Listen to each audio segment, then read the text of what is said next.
Assalamualaikum warahmatullahi wabarakatuh. Waalaikumsalam. Waalaikumsalam warahmatullahi wabarakatuh.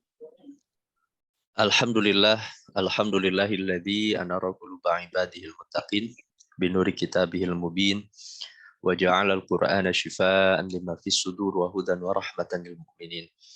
Asyhadu an la ilaha illallah wahdahu la syarika lah wa asyhadu anna Muhammadan abduhu wa rasuluhu alladzi la nabiyya ba'da amma ba'd. Allahumma anfa'na bima 'allamtana wa 'allimna ma yanfa'una wa zidna ilman. Allahumma inna nas'aluka ilman nafi'an wa rizqan thayyiban wa 'amalan mutaqabbalan. Saudara-saudara semua yang Allah muliakan, alhamdulillah di pagi hari ini kajian perdana, kajian tafsir An-Nur yang insya Allah semoga bisa Allah istiqomahkan di setiap Ahad pagi. Insya Allah akan bersama rekan saya pula, Al-Ustaz Saiful Ja'far Siddiq. Kajian ini sebagai informasi sebelum kita memulai, saudara-saudara semua. Ini terinspirasi dari para ummahat ya, para ummahat Pajagalan angkatan 11 yang ya berharap ada kajian keislaman, dan semoga ikhtiar yang kecil ini setidaknya menjadi pengisi ruh qalbu kita, keimanan kita, menjadi semangat terhadap amal-amal soleh kita. Dan kita berharap di pagi hari ini Allah mencatat kita semua menjadi hamba-hamba yang mulia di hadapan Allah. Ikhtiar yang sederhana ini menjadi kemuliaan di hadapan Allah Subhanahu wa taala. Mengapa tafsir An-Nur ini begitu penting? Karena para ulama memang menjelaskan banyak nilai-nilai pendidikan keluarga di dalam tafsir surat An-Nur ini yang penting untuk kita pelajari.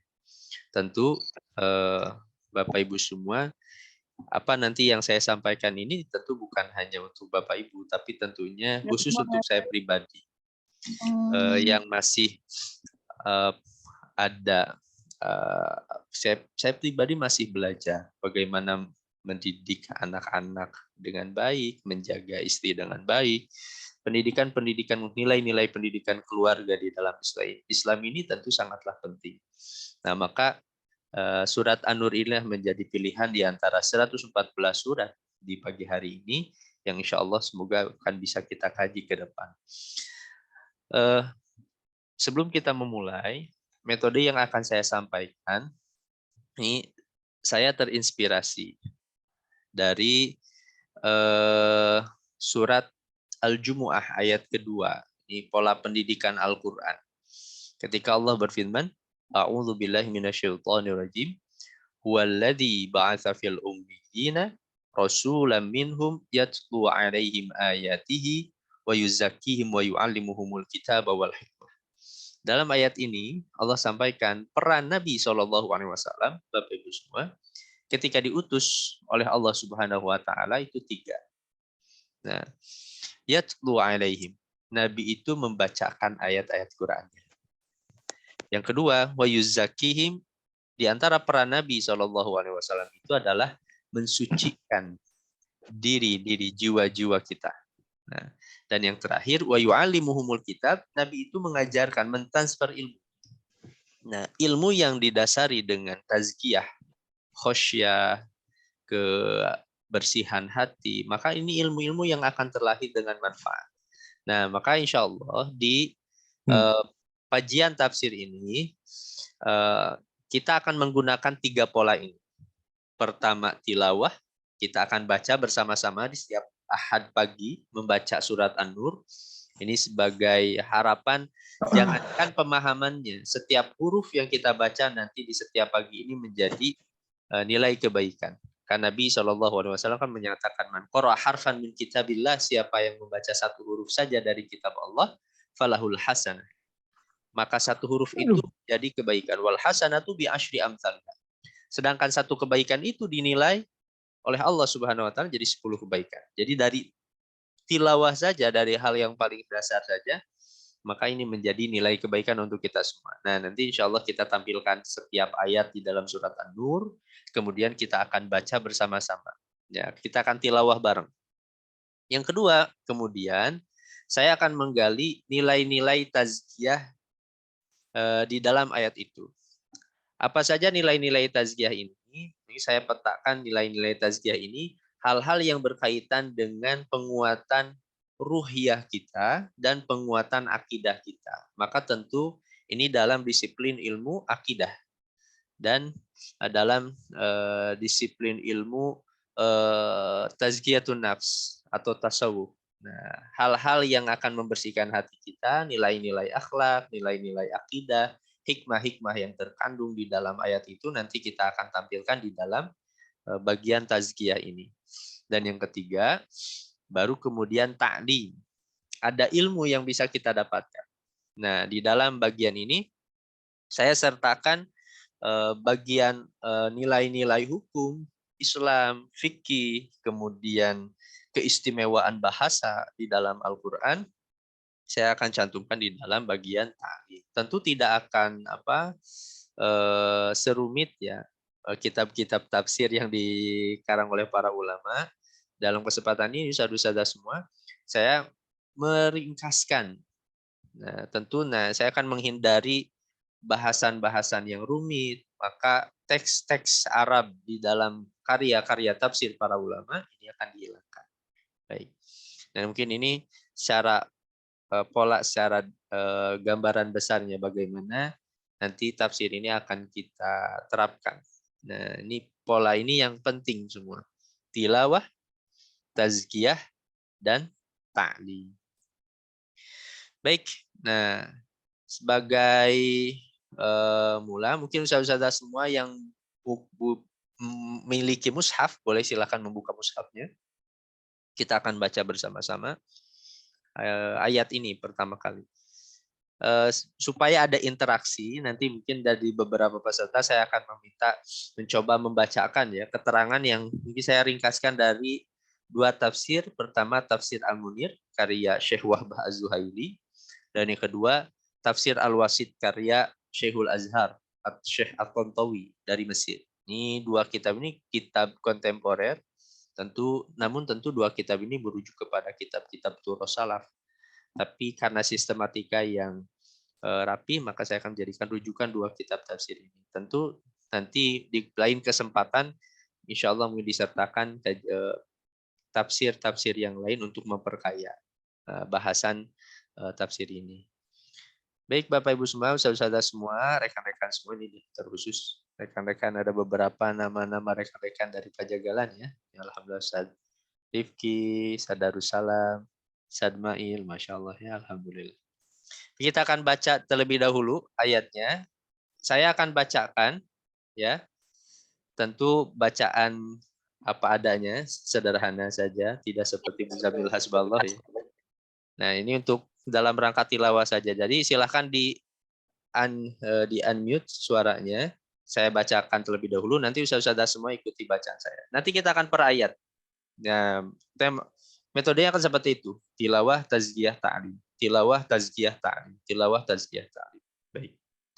Baik, kita akan baca terlebih dahulu ya. A'udzu billahi minasyaitonir rajim. Silakan. A'udzu billahi minasyaitonir rajim. Bismillahirrahmanirrahim. Bismillahirrahmanirrahim. Suratun anzalnaha wa faradnaha wa anzalna fiha. Suratun anzalnaha wa faradnaha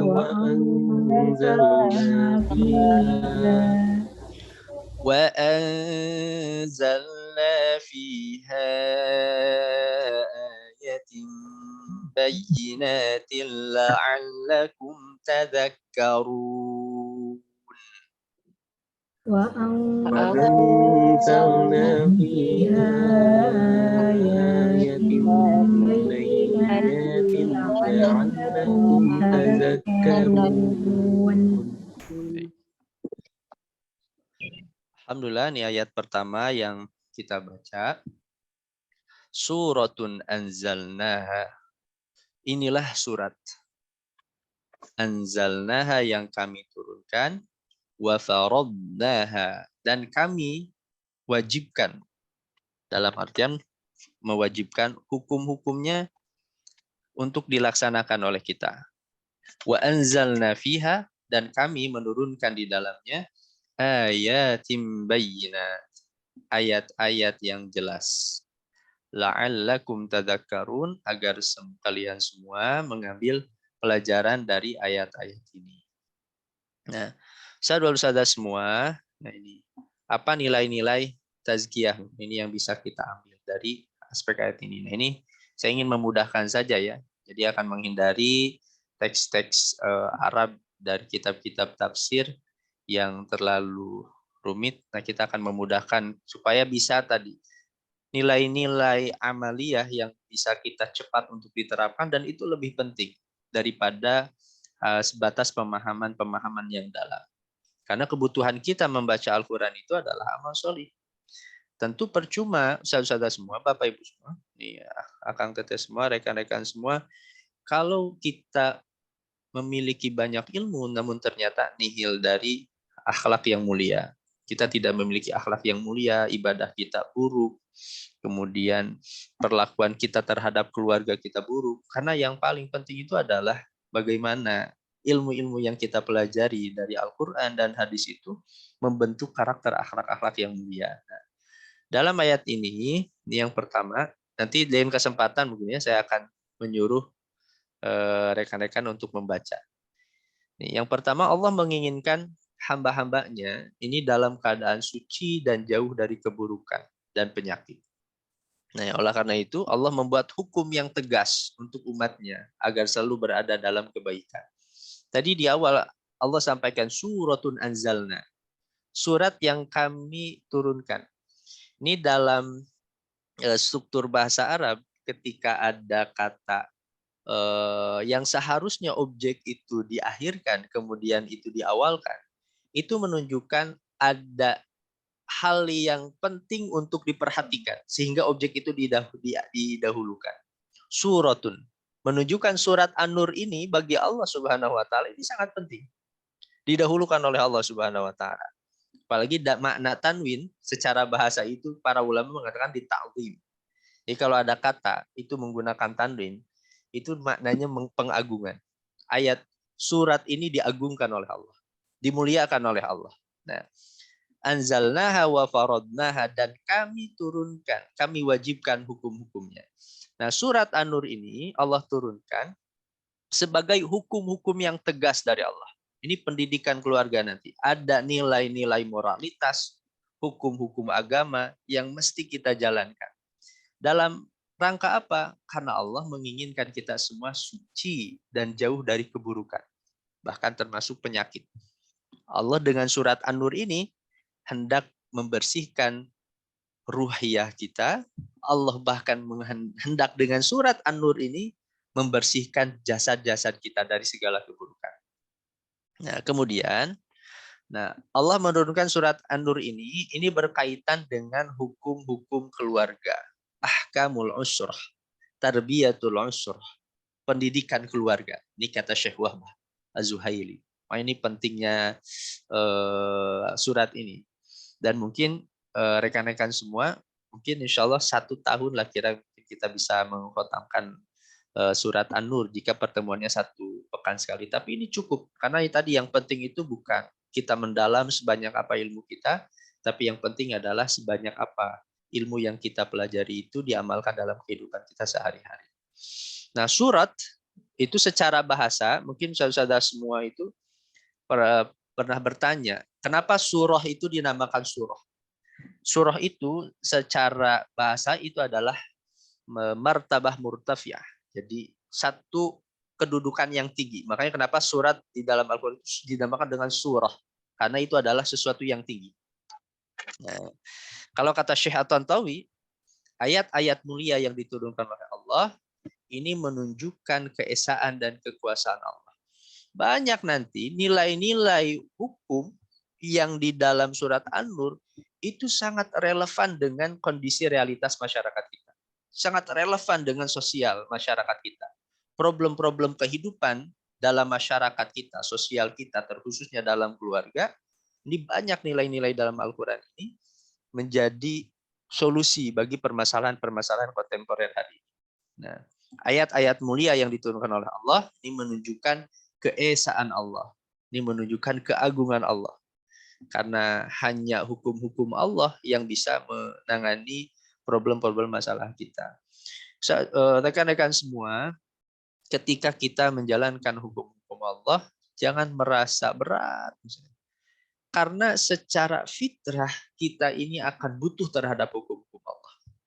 Ini ada seorang pemikir besar ya, Syekh Muhammad Aqoib Al-Atas. Beliau begitu mendalam membahas tentang makna din di dalam bukunya Islam and Secularism, di mana din, agama dinamakan dengan agama ini kan secara bahasa itu memiliki makna tendensi, kecenderungan. Nah, ada makna dain di sana, keberhutangan. Dalam artian kita sebagai hamba, kenapa din, agama ini dinamakan din? Karena din ini sedang menyadarkan kita semua bahwa kita ini sedang berhutang kepada Allah atas nikmat-nikmat yang Allah berikan. Nikmat apapun yang kita hari ini saksikan di hadapan kita, bahkan termasuk nikmat agama, nikmat ayat Al-Quran yang Allah turunkan, ada keberhutangan. Dan kemudian tadi ad-din itu punya makna tendensi, kecenderungan alamiah. Secara alami kita ini pasti butuh kepada Allah. Ini rekan-rekan semua mungkin yang pernah di Pajagalan dulu ya, misalnya ini Kang Mail, rekan-rekan Kang Rifki. Dulu kita bersenang-senang gitu. Tapi satu waktu ada secara fitrah kita akan butuh kepada Allah. Nah, ya kan satu waktu kita akan butuh kepada Allah. Nah, di surat Ar-Rum ayat ke-30. Fa'aqim wajhaka lid-dini hanifah fitratallahi allati fataran nasa 'alaiha la tabdila li khalqillah. Hadapkanlah wajahmu kepada agama Allah karena agama Allah ini adalah fitratullah. Secara ciptaan, fitrah itu kan maknanya ciptaan. Fatara itu artinya menciptakan. Secara dasar penciptaan kita itu diciptakan itu butuh kepada Allah Subhanahu wa taala. Makanya kata William James, dia dalam bukunya The Varieties of Religious Experience, manusia itu secara dasar itu fenomena spiritual di dalam masyarakat itu tidak bisa dinafikan. Ketika hari ini Barat menghilangkan peran agama dalam masyarakat, bahkan dalam keluarga itu sendiri, maka justru William James sendiri, ini seorang ahli psikolog, justru menyatakan fenomena spiritual itu sulit dinafikan di dalam kehidupan masyarakat. Karena realitanya dimanapun agama itu dibutuhkan. Tuhan itu dibutuhkan oleh manusia. Nah, ini mungkin nilai-nilai tazkiyah dalam kesempatan ini. Kemudian, ini beberapa aspek taklim dalam ayat pertama. Kemudian, menunaikan hukum-hukum Allah itu bersifat wajib. Kemudian yang kedua, saya akan ingin coba menyapa Ustadz Darussalam. Sadarus. Assalamualaikum Ustaz, sehat Ustaz. Waalaikumsalam, alhamdulillah, masya Allah. Ini poin kedua coba dibaca.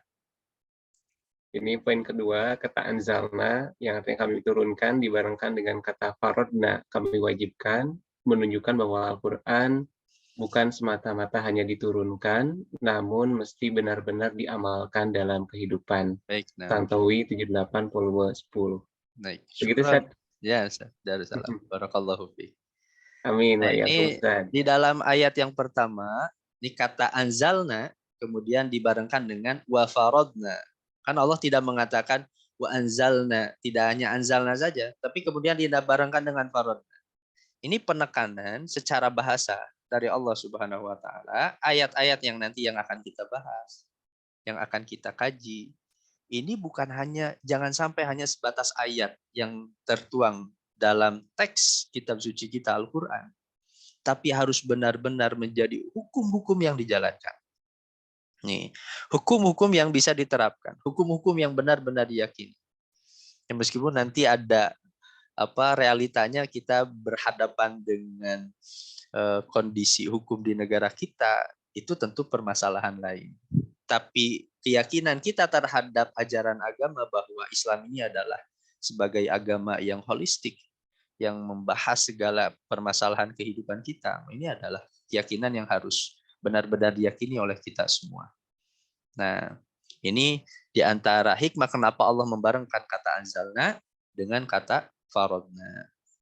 Baik, kita masuk ke ayat yang kedua. Nah, kita tidak akan terlalu berpanjang-panjang. Kita langsung masuk ayat kedua saja. Baik, kita akan baca terlebih dahulu seperti biasa ya. Tadi tilawah, tazkiyah, ta'lim. Semoga nanti Ustaz Epul pun bisa polanya seperti ini ya. Tidak terlalu rumit. Baik, kita baca kembali. الزانية والزاني فاجلدوا كل واحد منهما 100 جلدة. Silahkan. الزانية والزاني فاجلدوا كل واحد منهما 100 جلدة ولا تأخذكم بهما رأفة في دين الله ولا تأخذكم بهما رأفة في دين الله إن كنتم تؤمنون بالله واليوم الآخر إن كنتم تؤمنون بالله واليوم الآخر وليشهد عذابهما طائفة من المؤمنين وليشهد عذابهما طائفة من المؤمنين. Ustaz Beni, hadir Ustaz Beni? Nah, Ustaz. Masya Allah. Silakan Ustaz, baca terjemahnya. Pezina perempuan dan pezina laki-laki, diralah masing-masing dari keduanya 100 kali, dan janganlah rasa belas kasihan kepada keduanya mencegah kamu untuk melaksanakan agama atau hukum Allah jika kamu beriman kepada Allah dan hari kemudian. Hendaklah pelaksanaan hukum atas mereka disaksikan oleh sebagian orang-orang mukmin. Baik, Surat An-Nur ayat 2. Baik, syukran Ustaz Beni, barakallahu fiik. Ya, Ustaz. Ayat kedua ini, nih, nilai keluarga yang pertama kali disinggung oleh Allah Subhanahu wa taala itu tentang zina. Tentang seksualitas. Ini menunjukkan hal penting bahwa seksualitas di dalam Islam ini penting untuk diperhatikan. Bukan hal yang sepele. Maka ayat yang pertama dalam pendidikan keluarga itu adalah tentang zina yang disinggung oleh Allah Subhanahu wa taala. Nah, namun tentu bukan berarti nilai-nilai seksualitas ini yang hanya ada pada dalam diri manusia. Karena dalam Islam manusia itu adalah makhluk yang diciptakan oleh Allah dengan sempurna. Ada unsur-unsur yang tentu bukan hanya unsur-unsur jismiyah, unsur-unsur seksualitas di dalam diri kita, tapi ada unsur-unsur yang lain. Barat hari ini misalnya, biasanya konsep-konsep manusia ini banyak dibahas dalam aliran-aliran psikolog. Nah, misalnya kita ambil contoh misalnya Sigmund Freud, itu menganggap bahwa manusia itu hanyalah sebagai makhluk dari dorongan hasrat terdasar, yaitu libido, fisiologis. Jadi rekan-rekan semua, Sigmund Freud itu seorang tokoh psikolog aliran psikoanalisis yang terkenal itu menganggap bahwa kita semua beraktivitas hari ini, termasuk bahwa beraktivitas dalam agama, itu karena dorongan libido, dorongan seksual. Karena mungkin bagi Sigmund Freud, kita ini hanyalah makhluk seksual semata. Sedangkan di dalam Islam, manusia itu bukan hanya sebatas bentuk mesin, mesin mekanik, tapi ada unsur-unsur ruhiyah di sana, ada unsur-unsur nafsiyah di sana. Makanya Imam Al-Ghazali dalam kitabnya Al-Hikmah fi Makhluqatillah, beliau membagi manusia ini pada 3. Pertama unsur jismiyah, kita ini punya jasad. Badan kita ini butuh sehat, maka butuh asupan-asupan makanan, minuman-minuman yang baik. Kita harus bisa memilih mana yang baik untuk jasad kita. Dan rekan-rekan yang masih muda akan terasa begitu menyesal ketika kita tidak bisa memilih makanan yang baik ini ketika masa muda. Nanti di masa tua konsekuensinya akan kita rasakan. Namun ingat bahwa badan kita ini baiknya bukan hanya jasad, tapi ada nafsiyah di sana. Ini seorang ada disertasi paradigma psikologi Islam. Prof. Baharudin, beliau dalam disertasinya membuat konsep manusia. Dan ini tafsiran dari apa yang disampaikan oleh Imam Al-Ghazali. Ada nilai nafsiyah. Apa nafsiyah itu? Kita ini memiliki akal. Kita ini memiliki hati. Tentu bukan hanya seksualitas, tapi seksualitas itu harus dibarengi dengan ilmu. Ada kolbu di sana, di dalam nilai-nilai nafsiyah kita. Ada hati di sana yang harus kita hidupkan. Kalau manusia hanya hidup sebatas seksualitas tanpa dibarengi dengan nalar yang sehat, tanpa dibarengi dengan hati yang bersih, maka manusia tidak lebih seperti layaknya seperti binatang.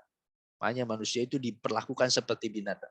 Melihat teori-teori Sigmund Freud dalam turunannya itu pasti seolah menggambarkan manusia itu seperti binatang.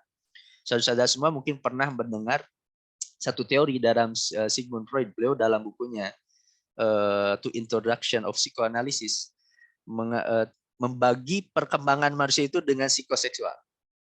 Nih, mungkin yang pernah membaca tentang perkembangannya sangat menarik perkembangannya. Bahwa manusia itu seorang anak dari usia lahir sampai usia 16 tahun dia membagi dengan tahapan oral. Ada seorang anak merasakan kenikmatan seksual ketika menyusui kepada ibunya. Ini bayangkan, seorang anak bayi dianggap oleh Sigmund Freud sudah menikmati seksualitas, kata Sigmund Freud. Kemudian masuk ke tahapan anal, dari anusnya dia sudah merasakan kenikmatannya. Kemudian tahapan odipal. Ini tahapan ini yang dianggap oleh Sigmund Freud tahapan yang sangat penting. Ini odipal ini itu diambil dari legenda Yunani. Jadi dulu dalam legenda Yunani itu ada seorang yang bernama Oedipus.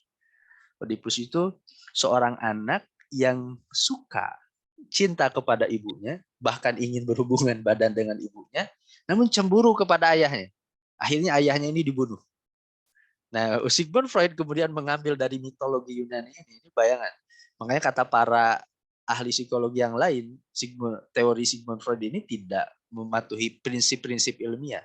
Banyak sudah karya-karya yang membantah karya Sigmund Freud ini, bahkan bukan dengan bertentangan dengan pandangan Islam sendiri, dengan sains modern sendiri sudah banyak bertentangan. Jadi dan sayangnya ini usaha-usaha semua, rekan-rekan semua, saya baca beberapa jurnal ilmiah, beberapa kampus-kampus Islam justru menggunakan teori psikoseksual ini untuk menganalisis, membaca fenomena-fenomena anak-anak di pesantren-pesantren. Kan ini lucu. Teori psikoseksual yang justru bertentangan dengan prinsip manusia di dalam Islam itu digunakan untuk membaca bagaimana perkembangan anak melalui tahapan oral, tahapan anal, tahapan odipal. Nah, seksualitas di dalam Islam itu penting. Makanya kemudian, tapi tadi ingat, ada nilai-nilai nalar yang harus dikembangkan dalam anak. Termasuk ada nilai-nilai ruhiyah, spiritualitas. Nah, ini unsur yang ketiga yang menghubungkan antara manusia dengan Allah Subhanahu wa taala. Bagi barat, Tuhan itu tidak ada, apalagi pengaruh positivisme yang begitu kuat, pengaruh metode-metode sains yang begitu kuat, akhirnya Tuhan itu dianggap tidak ada. Nah, ini Freud dalam karyanya yang lain, beliau di dalam karyanya lain itu menganggap bahwa ketika kita percaya kepada Tuhan itu sebagai delusi, ilusi semata. Jadi karena seorang anak itu rindu kepada sosok ayah yang mungkin dulu melindunginya, kemudian anak itu menciptakan Tuhan-Tuhannya sendiri. Jadi mungkin ini Kang Darus ketika beriman kepada Allah itu dianggap sebagai gangguan kesehatan mental. Jadi lagi stres itu. Itu bagi Barat. Itu realita Barat hari ini. Nah, ada nilai-nilai spiritualitas. Nah, Allah santumkan, lihat bayangkan, kita sedang menanamkan nilai-nilai spiritualitas. Ayat pertama itu Allah sedang menjelaskan hukum. Bagaimana kita beriman kepada Allah. Ayat ini jadi pelajaran. Tapi apa yang dibahas? Seksualitas. Tentang zina. Ini zina penting. Nah, apa yang kita bisa ambil dari ayat ini? Pertama, zina. Ini pertama ini beberapa kutipan yang saya ambil dari Wahbah Az-Zuhaili. Zina ditempatkan satu kedudukan dengan syirik. Ini betapa pentingnya kenapa zina dibahas. Bahkan orang-orang yang berzina itu kelak akan dikelompokkan di dalam neraka bersama orang-orang musyrik.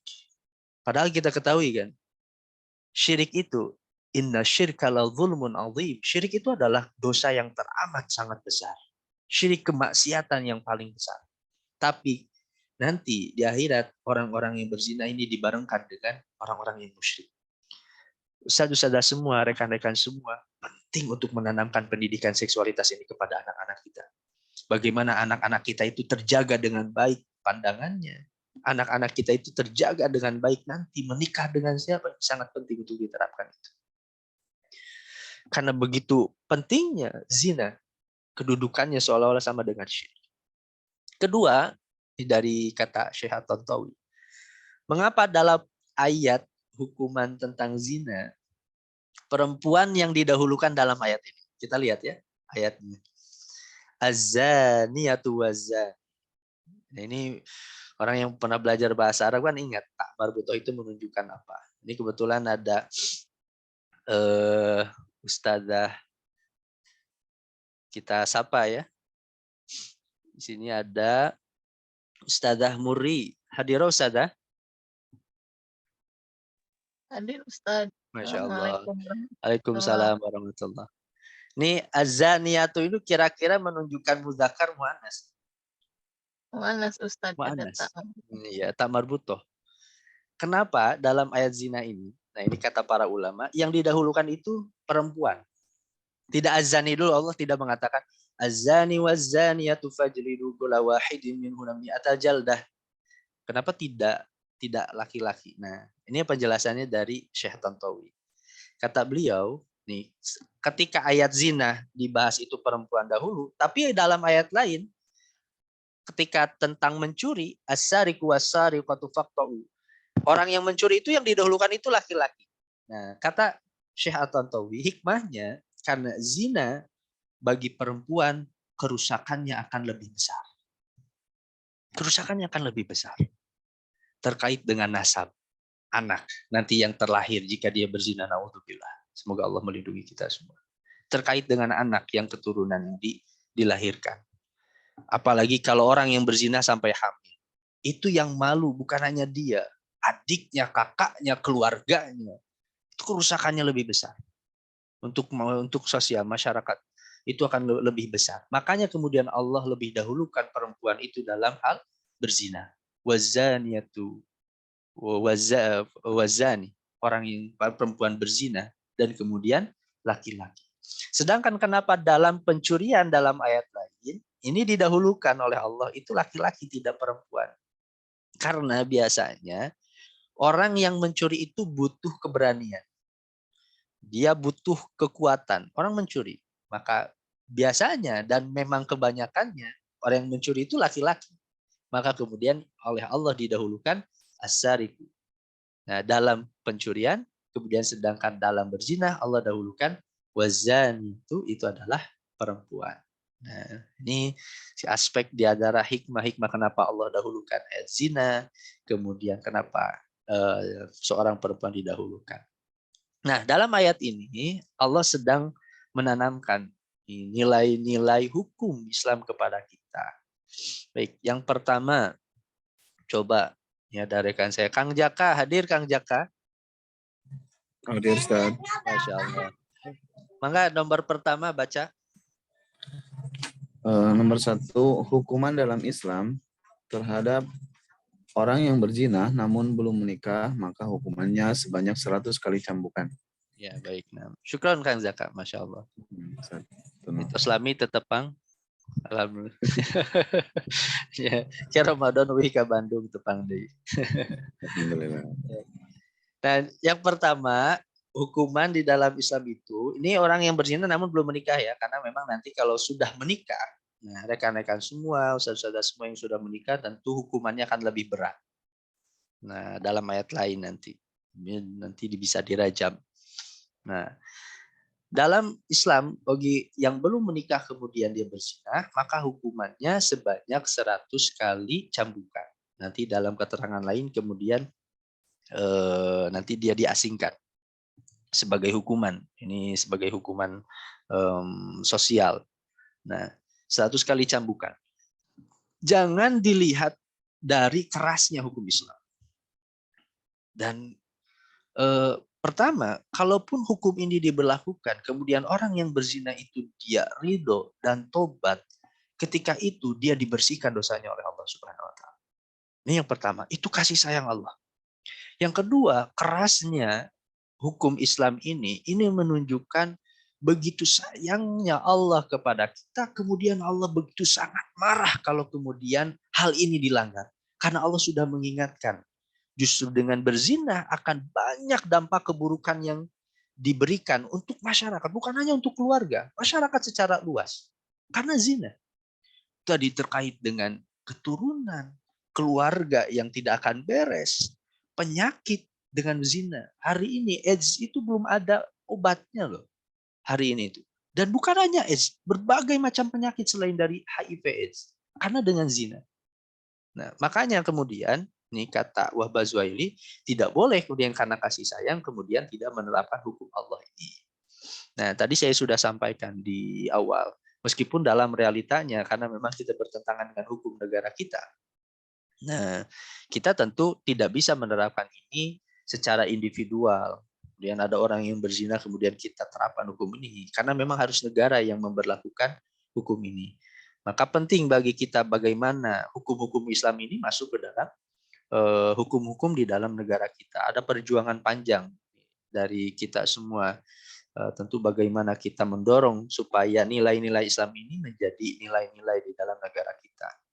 Yang ketiga, had hukuman zina diberlakukan itu di depan orang-orang. Jadi kalau ada orang yang berzina, seperti halnya mungkin kita lihat ya di Aceh. Nah ini sebagai contoh, alhamdulillah ternyata nilai-nilai agama kita bisa masuk ke dalam undang-undang kita. Nah, had zina itu diberlakukan di depan orang-orang. Jadi kalau ada orang yang berzina, dia harus ditampilkan.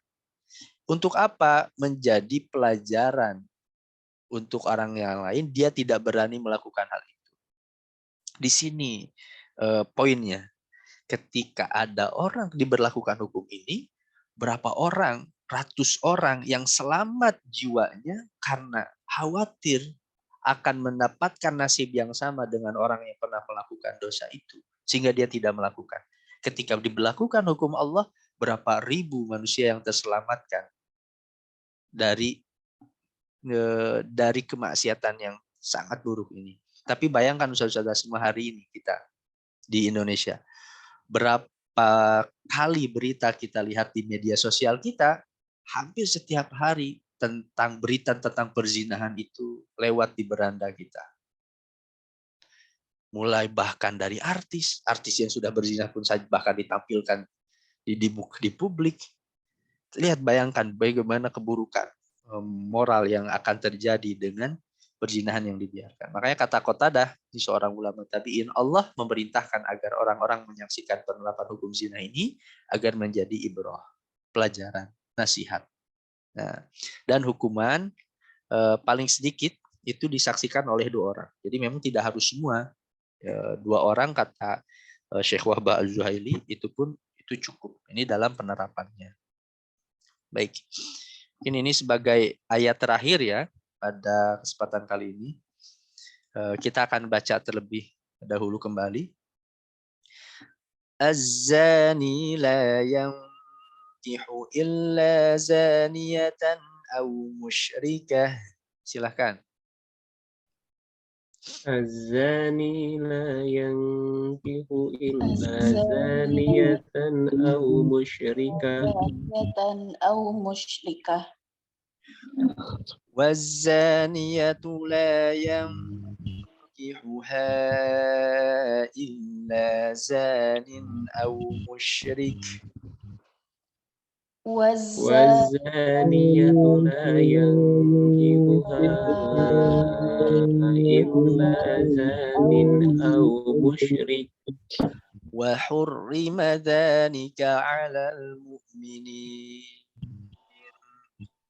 وحرم ذلك على المؤمنين. Baik. Ini ada Ustazah Tia Meida Sofian. Silakan Ustazah. Apa Ustadz? Silahkan apa? Baca terjemahnya. Oh. Pezina laki-laki tidak boleh menikah kecuali dengan pezina perempuan atau dengan perempuan musyrik. Dan pezina perempuan tidak boleh menikah kecuali dengan pezina laki-laki atau dengan laki-laki musyrik. Dan yang demikian itu diharamkan bagi orang-orang mukmin. Baik, nam, syukron, barakallahu fiikum, masyaallah. Di ayat yang ketiga ini, rekan-rekan semua, ada ancaman yang lebih keras lagi, tambahan. Bahwa orang yang berzina itu jangan dinikahkan dengan orang yang beriman. Orang wanita-wanita mukminah jangan dinikahkan dengan laki-laki yang berzina. Nauzubillah. Nah, ini ancaman kembali dari Allah Subhanahu wa taala. Dalam artian karena memang biasanya dalam pernikahan itu Allah akan barengkan satu sekufu. Dan memang kita saksikan sendiri kan biasanya orang itu menikah dengan orang yang memang satu fashion dengan dirinya. Aktivitasnya, hobinya, kesukaannya, visi misinya. Sebelum menikah itu pasti seorang itu akan menerapkan saya akan menikah dengan siapa yang sesuai dengan visi misi saya. Bagi orang-orang beriman ketika visi misinya itu adalah akhirat, maka pasti dia akan cari pasangan yang menyampaikan visi misinya harus sampai ke akhirat. Nah, bagi kita harus dikuatkan visi misi itu dalam keluarga kita sejak hari ini. Hendak kemana? Dibawa bahtera keluarga ini sampai nanti akhir hayat kita. Visi-visi ini yang harus dikuatkan dengan pasangan-pasangan kita. Az-zani la yankihuha illa zaniyatan, karena biasanya orang akan memilih pasangan itu dengan seperti itu. Nah, terkait dengan ayat ini ancaman keras dari hukum zina ini agar yang beriman terhindar dari berbagai macam penyakit yang paling berbahaya. Kenapa Allah ancam lagi? Karena tadi dengan tegas. Supaya penyakit ini, penyakit sosial, termasuk nanti penyakit biologis, itu tidak menyebar kepada masyarakat. Nah, kalau orang yang berzina, naudzubillah, dan kita saksikan orang yang HIV hari ini, kemudian dia tidak menjaga dirinya, penyakit itu akan menyebar. Allah yang hendak menjaga kemaslahatan untuk kita semua. Yang kedua, ini adalah perbuatan fahisha. Fahsya itu kenapa dinamakan fahsya di dalam agama kita? Karena secara bahasa, fahsya itu keburukan yang dianggap jelek oleh syariat dan akal kita. Akal sehat kita. Itu disebut dengan fahsya. Karena memang secara, jangankan melalui nilai-nilai Qur'ani, dengan akal sehat pun orang tidak akan terima dengan zina. Siapa yang relanya, naudzubillah, adik perempuannya, kakak perempuannya, bahkan ibunya, naudzubillah, dizinahi oleh orang lain, tidak akan ada akal sehat yang bisa menerima itu. Nah, ini maka dinamakan dengan fahsya. Dan kata fahsya juga itu digunakan untuk perbuatan yang bisa merusak moralitas dan kehidupan masyarakat. Karena dengan fahsya bukan hanya dia sendiri yang rugi, tapi tetangganya yang rugi. Keluarganya yang rugi, masyarakatnya secara luas yang rugi. Kenapa dalam pendidikan keluarga ini tadi yang disinggung oleh Allah pertama kali itu adalah tentang zina? Karena zina ini keburukannya bukan hanya dia sendiri yang akan rasakan, tapi nanti keturunannya, keluarganya, tetangganya. Naudzubillah. Karena zina ini sudah Ingatkan oleh Allah Subhanahu wa taala. Dan kemudian ini aspek taklim dalam ayat ini, bagaimana hukumnya kalau ada orang yang berzina, kemudian dia menginginkan menikah dengan orang beriman. Nah, ayat ini kata Syekh Wahbah, larangan menikahkan orang berzina kepada orang yang beriman itu ini adalah bentuk mubalaghah. Sebenarnya memang bentuk melebih-lebihkan. Ini menunjukkan bahwa dosa zina itu sangat besar. Di seolah-olah Allah jangan nikahkan. Nah, gitu. Jangan nikahkan orang yang berzina kepada orang beriman. Tapi kalaupun ada, naudzubillah, ada orang yang pernah berzina dahulu, misalnya di masa kelamnya dia pernah berbuat buruk itu. Kemudian dia bertobat kepada Allah. Tentu bukan berarti akhirnya karena di dalam ayat Quran dia tidak boleh menikah kecuali dengan orang berzina, kemudian dia cari yang berzina lagi. Naudzubillah, bukan. Karena dia kemudian mencari lagi orang yang berzina lagi. Karena dalam Al-Quran, zina orang yang berzina kemudian berzina. Dia cari pasangannya yang dia pernah berzina. Dan dia ditanya, kamu pernah berzina dulu? Tentu ini keliru. Ketika dia sudah bertobat kepada Allah, maka tentu cari yang beriman. Tentu keliru kan. Mustahil agama akan memerintahkan kepada orang yang dia sudah bertobat dengan zinanya, kemudian diperintahkan untuk mendapatkan keburukan kedua kalinya. Tentu lebih maslahat lagi bagi dirinya mencari pasangan yang beriman kepada Allah. Yang bersih, yang suci.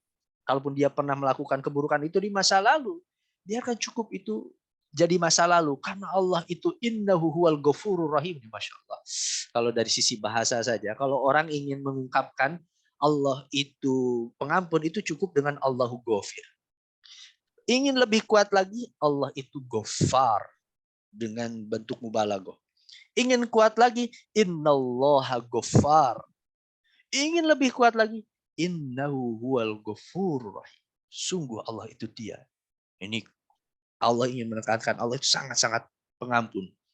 Dosa syirik saja yang besar, hakikatnya itu diampuni oleh Allah kok. Dalam Al-Quran, Fir'aun masih diajak oleh Allah untuk bertobat. Fir'aun coba, dosa apa yang paling besar selain daripada dosanya Fir'aun?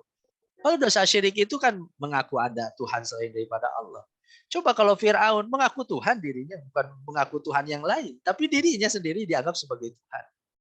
Tapi lihat bagaimana ajakan Allah Subhanahu. Musa ajak Fir'aun itu agar ia bisa mensucikan dirinya. Diajak Fir'aun saja untuk bertobat kepada Allah, apalagi termasuk dosa-dosa di bawah itu termasuk zina. Tentu bukan berarti rendah ya. Nah, zina itu dalam artian ya Allah akan mengampuni. Nah, Allah akan mengampuni ketika seorang bertobat kepada Allah. Nah, maka secara hukum boleh menikahkan yang pernah berzina kepada orang beriman. Sebenarnya seperti itu konteksnya. Nah, apa dalilnya? Karena nanti di ayat ke-32, di ayat yang lain, wa ankihul ayyama. Allah perintahkan, nikahkanlah orang-orang yang masih membujang di antara kamu. Kata Syekh Wahbah, membujang di sini maknanya masih umum. Membujang itu apakah dia mungkin pernah berbuat buruk, berbuat dosa, ataukah tidak. Dia solih ataukah tidak. Orang bujang itu pernah berzina ataukah tidak. Ini kan maknanya umum. Nah, maka ini menjadi dalil sebenarnya boleh. Cuman ancaman itu seolah-olah kalau orang dia berani berzina, nanti pasangannya pun akan seperti itu. Nah, akan seperti itu. Ini ancaman dari Allah Subhanahu wa taala. Baik, nih Kang Teteh semua, rekan-rekan semua, alhamdulillah tidak banyak saja ya. Saya supaya tidak bosan saja. Mungkin kita di pertemuan yang akan datang pun kita cukupkan nih sampai pukul 6. Ini 3 ayat saja, tapi Masya Allah. Ini lebihnya apa? Kita membaca, mendalami, apalagi kalau memang dibarengi dengan niat-niat baik. 3 ayat ini harusnya sangat-sangat berkesan untuk kehidupan kita. Bagaimana Allah mengatur kehidupan kita. Baik, hanya itu mungkin yang bisa saya sampaikan pada kesempatan kali ini. Alhamdulillah, terima kasih saudara-saudara semua yang sudah bisa bergabung pada pagi hari ini di kajian tafsir surat An-Nur. Semoga Allah melindungi kita dan Allah menjaga anak-anak kita, saudara-saudara semua. Semoga Allah menjaga amal soleh kita dan semoga Allah istiqomahkan kita selalu berada dalam keimanan. Wallahu a'lam bishawab.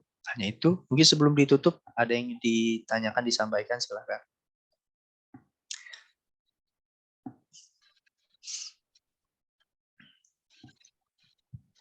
Saya ingin lihat.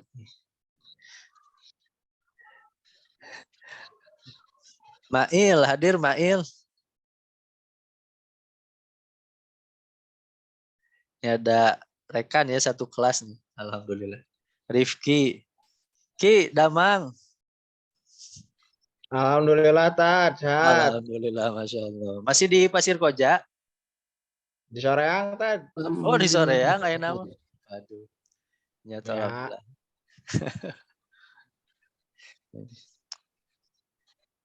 Di sana.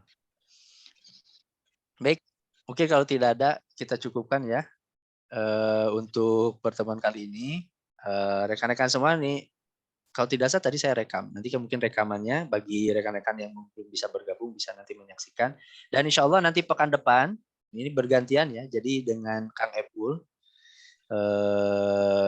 insya Allah nanti ke depan akan melanjutkan ayat ketiga ini. Jadi nanti untuk penjelasan selanjutnya mungkin insya Allah dengan Kang Epul nanti 2 pekan yang akan datang kembali. Kemudian insya Allah. Baik saudara semua. Mohon maaf segala kekurangan dari apa yang saya sampaikan. Kita tutup. Subhanakallahumma bihamdika asyhadu an la ilaha illa anta astaghfiruka wa atubu ilaik. Aqulu qouli hadza wa astaghfirullah li wa lakum. Assalamualaikum warahmatullahi wabarakatuh. Waalaikumsalam warahmatullahi wabarakatuh. Atur nusa, jangan kena siron. Amin.